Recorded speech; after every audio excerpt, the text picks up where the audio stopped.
Welcome to the Get Unhooked podcast with Jason Coombs, where experience meets insight. Jason Coombs, nationally recognized speaker, best-selling author, and founder of Brickhouse Recovery, shares hard-earned lessons on resilience, leadership, addiction, and mental health. No filters, no fluff, just real stories, practical wisdom, and a deeper look at what it takes to grow, lead, and keep moving forward. Now here's your host, Jason Coombs. Welcome back. So chapter 4, the essential ingredient. This chapter covers one of the most difficult and the most loving parts of helping someone in addiction, and that is consequences. So as a parent, spouse, friend, employer, this goes against every instinct that you have to protect, to comfort, and to help. And here's the truth. Without real consequences, there is no change. Because if you think about it, like pain is the great motivator. Oftentimes we change at the speed of pain. People don't change when they feel good. Think about it. The last time you changed, you were either moving away from pain or you were moving towards pleasure. And so either way, the change starts when staying the same hurts more than changing. So that's why pain, especially when it comes to substance abuse, when allowed to run its course, becomes the most honest teacher because it evokes the key ingredient, which we will get to as we go down the path. So think about this. People change when the pain of staying stuck is worse than the pain of change. So in my story, I didn't get serious about recovery when life was easy. I got serious when I was broke down, beat down, and on the verge of suicide and prison, and I was homeless. But until then, I found every shortcut, every excuse, every soft landing. Why? Because people around me with good hearts kept softening the blow. They kept trying to protect me from the pain that I actually needed to feel.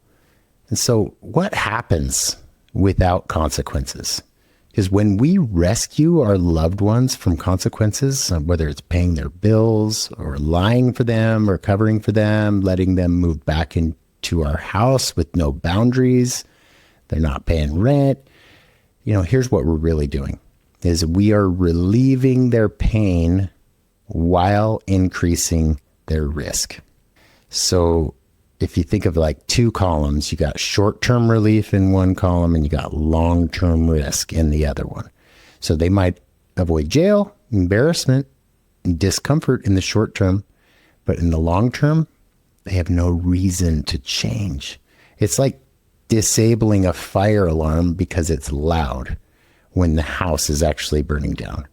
So the role of boundaries, to be clear, is not punishment. It's not what we're talking about. We're talking about natural consequences. So boundaries are how we stop being complicit in the chaos. They say, I love you, but I won't do this again. What we are really saying when we set up a boundary is, I love you, but I won't let your addiction destroy my life. No matter what they say, I'm not going to let their addiction destroy our life. Like it's just not happening. So, for example, a couple of boundary examples might be no access to your home unless they're clean and sober. That's what my parents did. No money without accountability. Like they cut me off. If you are staying, allowing them to stay in your home, curfews, chores, if they don't meet those expectations, then they got to move out. And setting clear consequences for broken agreements.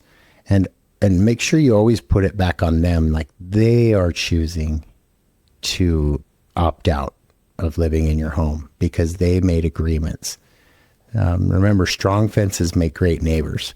And so when those boundaries are weak, they're going to walk all over them. and then the consequences aren't there. So if you're going to do this right, you want to set up those strong fences, and when those boundaries are broken, which can be expected, that the consequences must follow. Not out of revenge, but out of love. So when this change happens within the family system, the addiction, the addict voice notices. And it's one of the most powerful moments in my story. When I think back, it was when my parents finally got off the beach. So what does get off the beach mean? This metaphor illustrates the person who's addicted is out in a boat, dropping boulders into the water without a care in the world. And the parents are on the beach yelling out, just stop. You've got all the potential in the world. And those boulders are creating ripples in the water. By the time those ripples get to the shore, they've grown to tsunami-sized waves, and they're just pounding over the heads of the parents or the loved ones. And my parents learned this, and until then, they stood there on the beach, letting wave after wave of pain just crash over them. And it was because of my actions. But the moment they stopped rescuing me, I noticed. It made me uncomfortable, even angry, and I gaslighted them, but they held firm. And, it also makes me think that in that process, like, it did create some contemplation. When you feel pain, you start to consider your options. And that thinking eventually became readiness to change. So if you're afraid of letting your loved ones suffer, you're not alone. But here's the reality. The most loving thing you can do is to stop standing in the way of their consequences. Remember, pain is the path to change. Rescuing delays recovery. Boundaries protect both of you, and they're the most loving thing you can do. And consequences create clarity. So let them feel the weight of their choices and trust that it might just be the catalyst that finally sets them free. So I would love for you to go to the community and share about what is your biggest fear. What consequence are you most afraid of if you set and hold a boundary? I just want to thank you for taking the time to listen to this show. Thank you for your support. Thank you for sharing these episodes so that they can help others. This is one way that you can give back and pay it forward, is by just passing along this free information to others that are possibly in need. Share it on social media, share it with your loved ones and family members. And don't forget, you can access my book on Audible, as well as on Amazon or on my website, as well as you can find information about our services at Brickhouse Recovery at brickhouserecovery.com.